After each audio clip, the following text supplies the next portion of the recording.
In today's video, I'm going to teach you how to add a custom field to invoices in QuickBooks Online.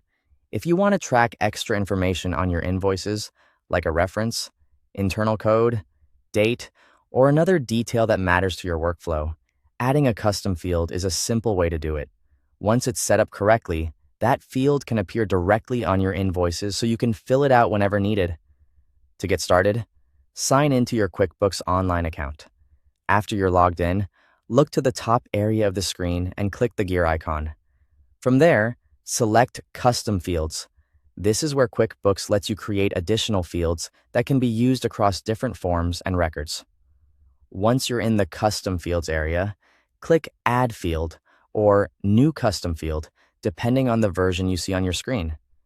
This opens the setup window for your new field. Now enter the field name.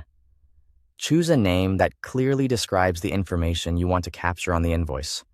Keeping the name short and specific can make it easier to recognize later when you or your team are entering invoice details. Next, choose the data type for the field. QuickBooks may give you options like text, number, date, or dropdown. Pick the one that best matches the kind of information you want users to enter. For example, text works well for notes or codes, while date is better for deadlines or service dates. After that, go to the Form section and make sure the custom field is enabled for invoices. This step is important because it tells QuickBooks exactly where this field should appear. You'll then configure the field settings. Here you can decide whether the field should be visible, editable, or printed on invoices. Think carefully about these options.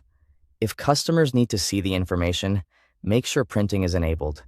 If it's only for internal use, you may want to leave that turned off. When everything looks right, click Save to create the custom field. Now open an existing invoice or create a new one. On the invoice form, locate the custom field you just added and enter the value you want to include. This is where you'll use the field in your day-to-day invoicing process.